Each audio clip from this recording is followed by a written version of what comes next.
Good morning again. This is actually still Saturday, February 21st.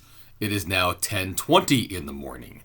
I actually did one video earlier this morning, about 3 hours, 4 hours ago, so now I did some notes, and I'm knocking right out to my second one, so it's a twofer. But this will not be published until tomorrow. So, welcome here. This is what I like to call Joe's Book Review. Today is the 86th installment of this series, where I discuss books that I'm currently reading, either to myself or to my kids, and let you know what I thought about them and whether or not they should be picked up by yourself. This installment here is actually part 2 in the series. I've been reading The Lion, the Witch, and the Wardrobe, or what they call the Chronicles of Narnia, to my 8-year-old son as his go-into-bed ritual. In fact, we're actually on the third book right now, but when we finish the second one, I decided to do one of these.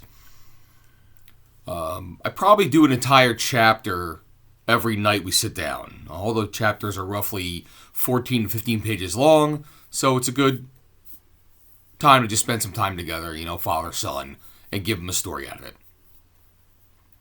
I've actually found, while I was doing my research notes for this, that there has been a great deal of discussion over the past 65 years these books have been published into what the actual reading order of them should be. I purchased them from HarperCollins, who had the rights, in a box set. In fact, this is the box set right here.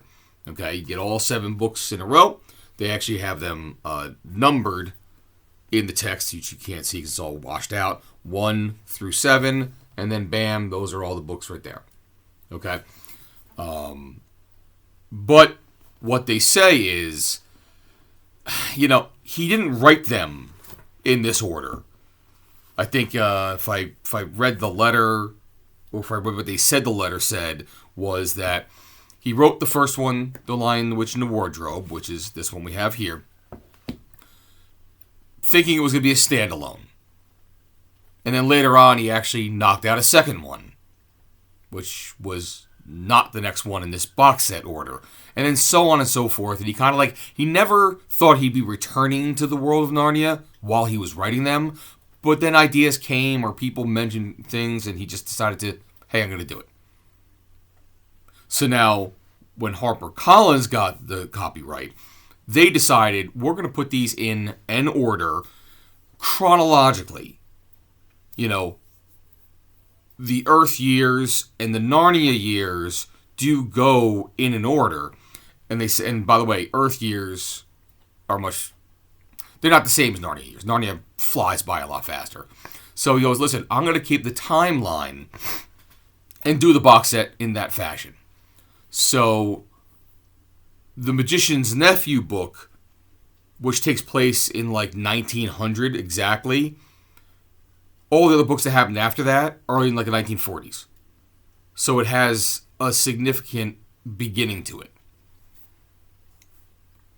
And in Narnia, during those same years, that first book actually starts with the dawn of time, year 1. Then it jumps forward in the next couple books to years 1000 through 1015. And then it jumps again to 2300 or so. And then the final book goes into the 2555 year. And I have to assume those years are correct based on what Wiki says. I don't remember going through this, they ever mentioning it. It was year 1000 or 1010 or whatever it was. So I'm going by that as my authority for this comment. So in the box set, they do the order of The Magician's Nephew, The Lion, the Witch, and the Wardrobe, The Horse and His Boy, Prince Caspian, Voyage of the Dawn Treader, The Silver Chair, and The Last Battle, what they'll call their 1 through 7.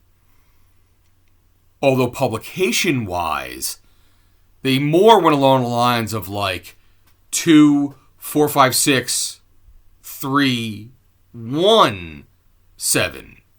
Essentially meaning the book called The Horse and His Boy, it was the 5th book published, but HarperCollins made it the 3rd one in order. And the same thing after that, The Magician's Nephew came out, but they called that the first one chronologically. So the other ones kind of follow the same order, but that's what they did differently, is they took 2 of the last 3 books published and interspersed them earlier. And I know from reading The Horse and His Boy, the kings and queens of this book are in there. So you kind of know where it fits along the timeline. Like I said, and then people argue incredibly whether changing the order is destroying the original author's vision or not. Who the hell knows? So, that being that, what have I got to tell you about this? I mean, this book is literally 75 years old. It is your typical portal fantasy, where people from Earth travel to another realm, this one called Narnia.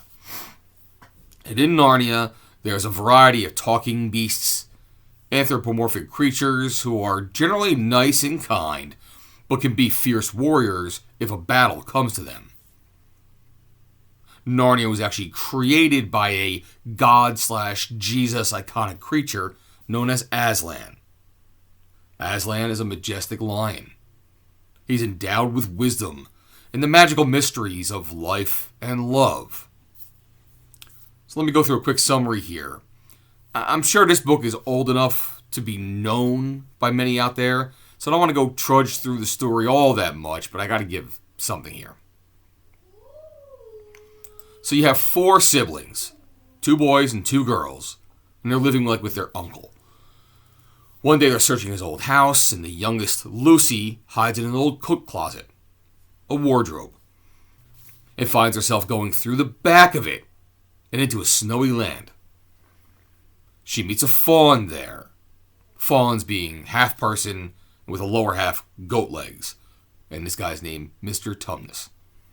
And Mr. Tumnus kind of works for the evil White Queen, who's brought all this winter to the realm of Narnia, which they like to say, winter, but Christmas never comes. He's supposed to report to the White Queen, Jadis by name, if he ever comes across a human, which they use certain terms like sons of Adam or daughters of Eve, furthering the more religious nature of the story. And he's going to turn Lucy over to Jadis, but he has a heart and takes a liking to her. Lucy goes back home through the wardrobe, and her siblings just do not believe that she made up this story, And then her and her older brother, Edmund, find their way back in the wardrobe, and they go into Narnia. Edmund hooks up with Jadis, and she makes it seem like she's the benevolent ruler of Narnia. And when Edmund tells her that he has 3 siblings, she kind of perks up, because there's an old legend or a prophecy that 2 sons of Adam and 2 daughters of Eve will sit on 4 thrones and rule Narnia. Something she obviously doesn't want. So she convinces him, get your siblings and bring them to my castle, where there she'll just hope to kill all 4 of them, and the prophecy will never happen. And while they're there, Edmund kind of lets loose the fact that, oh, my sister's here too, and she met a faun. And the thing is, this faun did not tell Jadis that he met a human. So she sends out some of her wolves to go take care of old Mr. Tumnus. And through this, we kind of learn that Edmund's a little sneaky. He's got a little bit of touch of the evil in him, touch of the selfishness. And when he goes back through the portal, he makes believe that Lucy is lying and there is no Narnia. He just kind of went along with the joke. Now, it's a story. Through circumstances, all 4 kids find their way back through the wardrobe, and they all enter into Narnia. And Edmund tries to continue his betrayal of his siblings and get them all to go help him and visit the White Witch. They, in turn, don't. So he goes on ahead by himself and gets to Jadis alone. The other 3 kids have their escapist adventures. They meet up with beavers and they meet up with Santa Claus, because now, while they're there, time's kind of continuing to move forward now a little bit, so the winter's starting to thaw out and spring's about to come. So they're bringing new life to the land. And the beavers help them escape further, and they go out to Narnia, and they meet up with Aslan. So, the story progresses. And then we get into some of these old legends that they're talking about. You know, the White Witch knows that Edmund didn't bring his siblings and is pissed at him. She comes up with an idea. Listen, I'm going to go to Aslan and tell him you owe me. Okay? It turns out that because of Edmund's treachery, the White Witch kind of she's empowered to sacrifice him. It's her right, according to the land. Like evildoers and traitors belong to her or something like that. So she's in her full rights to sacrifice Edmund. Aslan gets in the way. He's like, listen, sacrifice me instead of him. Let him live. I'll meet you at the old stone table tonight or tomorrow morning, and you can just take care of me. But in the meantime, when we're done, you will not attack Narnia after this is over with. And she agrees. Edmund is reunited with his brother and sisters, and Aslan makes it clear. We welcome him back. We will not discuss what had happened. And they all agree. Aslan gets sacrificed, and in a Jesus-y, resurrection-y like event, he comes back. Because according to the old magic that was even in the table long before Jadis ever came to Narnia, it was prophesied that if a pure soul gets sacrificed on the table, death will not have a hold on him. But then, she doesn't know that he came back. She goes against her word in the treaty, and she decides to take her hordes and attack the creatures of Narnia. But Aslan's back, the good guys rebound, the baddies are defeated, and the White Queen is killed. The kids go on to fulfill the prophecy of being the kings and queens of Narnia, where they rule for decades. And then, in kind of a Deus Ex fashion, they find themselves all back in the forest hunting some rare, elusive white stag that's been seen out there. And then they find themselves getting back through the wardrobe and coming back to Earth. And not only are they back to Earth, they're back to Earth in the very same hour they left to begin with. So while they've lived for decades, they are back to being children as if time had never passed. They talk to their uncle. The uncle informs them that they've maybe been able to use the wardrobe to go to Narnia, but they may never probably go through there again. The wardrobe will no longer be a portal back to that land, but if Narnia calls on you, you will find a way back. The end. This is going to be a quick one today. So that leaves us where we are now. Overall, it's a kid's story. It has enough of the magical realm that can entice you into it. However, it does not have enough of the magical realm and the world, in my opinion, to keep one engrossed in it and keep going back and lose yourself like in the lore. You know, something like Lord of the Rings, Middle-earth, or even Dungeons and Dragons might be able to do. Or even Dragonlance for that matter. I don't know if Narnia has that much to keep sucking you back, but that's just me. I had originally read these about 8 or 9 years ago, so by then I felt I might have been too old for the magic of Narnia. I'm introducing them to my son now. He's 8 years old. I believe it might be more his speed, and he might even be able to grasp better onto the wonder of it than I. And while it was 8 or 9 years ago that I first read these books, I do remember watching the old cartoon movie of it when I was a child myself. There was a cartoon movie came out in 1979. The animation wasn't great by today's standards, but upon reading this with him, they did one hell of a job of being faithful to the story. It's got about a 95-minute runtime, and if you have a young one that can watch like cartoon movies, I would actually recommend you can do that.